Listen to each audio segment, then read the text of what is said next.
Hello and welcome to Beachow, and as you can see today I have the new Hilux with me. This is probably my favorite color in the new set of colors that have been launched. There are a few caveats how you can get this color, and also in this video I'm going to talk about more of what we are missing than what we are getting. So with that, let's get started. First things first, you have a ton of new upgrades. The entire front end is new. This goes with their new design, which is also followed by the new Fortuner, which is not yet launched in India. That said though, the entire front end has been upgraded, including the bonnet as well as the rear end and the tail lights as well. That said though, this particular color as well as one more color which is a dark black is only available in the top end VX variant. Calling this a top end variant itself is a little bit of a controversy, because if you see the previous Hilux which was available in India versus this one, there is actually a lot of things which are kind of missing from this car, and I'll get to how those things will be coming back as well. First thing which you will see on the outside, which is not there from the previous car, are these wheels. These wheels are now 17 inches in the top end, which is currently the top end, and later maybe we might get a 18-inch wheel as well, but currently that is a 17-inch.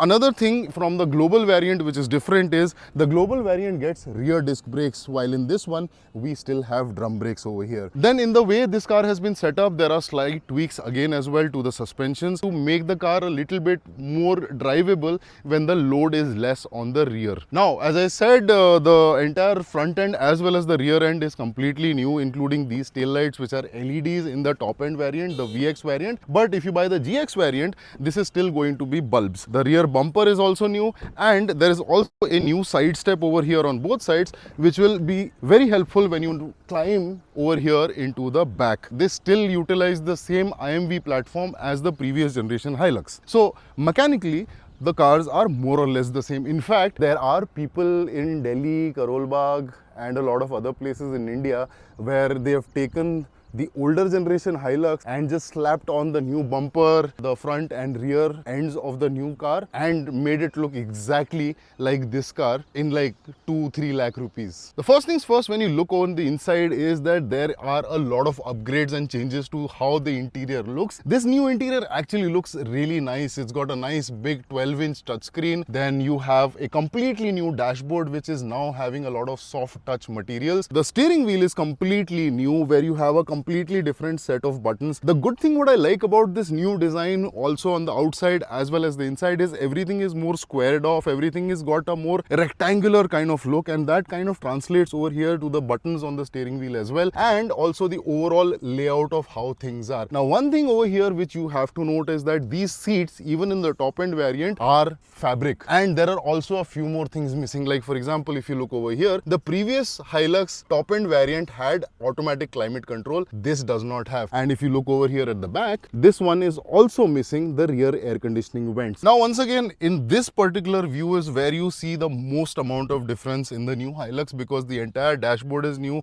the entire buttons and the layout of everything over is new, including the gear selector, which is also different. And by the way, you cannot buy the new Hilux in India in a manual variant as of now. All the three variants that are available are all automatic. So I'm hoping that in the future there might be a manual variant that comes as well, which would be priced slightly lower than the current automatic. That will be really good, because the base variant 4x2 is about 31 point something lakhs. If that comes in a manual, that could be a sub 30 lakh rupee car, which is kind of good as an entry point. That said though, the good part about the new Hilux is instrument console is now completely digital. You get a very nice kind of high contrast digital display, which is sort of visible under every type of lighting and every type of situation. It has a little bit of that matte finish, which makes it very highly visible under every kind of sunlight. Along with that, you also have this nice big screen, which as you can see already has Android Auto as well as Apple CarPlay. Then the next thing which I like about this car is it's got this split glove box design,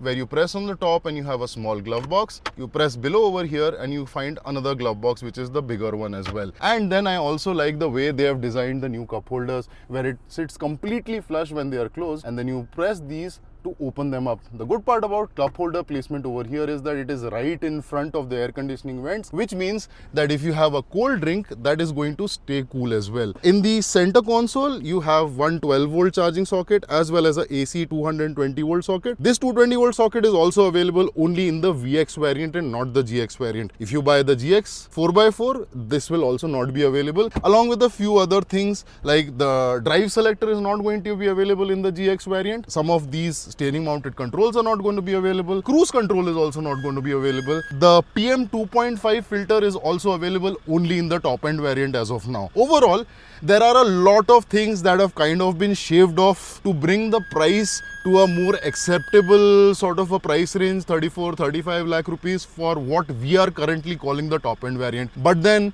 unofficially, as per Toyota, we do have hopes that there is going to be a higher trim which is eventually going to be launched, probably not this year, maybe next year, which will address all of these shortcomings of this current top end variant. Almost at the end of an eventful drive today, we did do a little bit of light off-roading and a couple of these typical obstacle courses which most manufacturers set up for you when you're driving a car.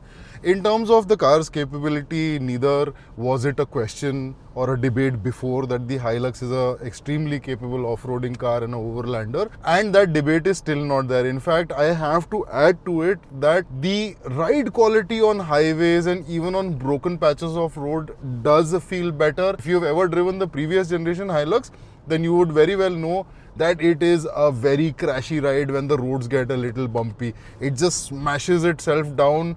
Till the time the rear is not properly loaded, it's not a comfortable or a good experience. It is still not like a sedan with normal coil springs, but the suspension setup has become significantly and noticeably different. So it's become overall a much more well-rounded car where you can actually not just use it as an off-roader and an overland adventure vehicle or a pure lifestyle vehicle. You can still use this car as a daily driver or as something which you want to drive in the city, depending on how much space you have wherever you go, because it is still a Hilux. So still a big car, but a lot more comfortable and retains its originality in terms of its mechanicals. And also, lastly, I want to add that this entire new interior is a big welcome upgrade. If Toyota has taken inspiration from any other cars, let's say like the Defender, which started this trend of very boxy, squarish looking interiors, there is no harm in taking inspiration from something which is great.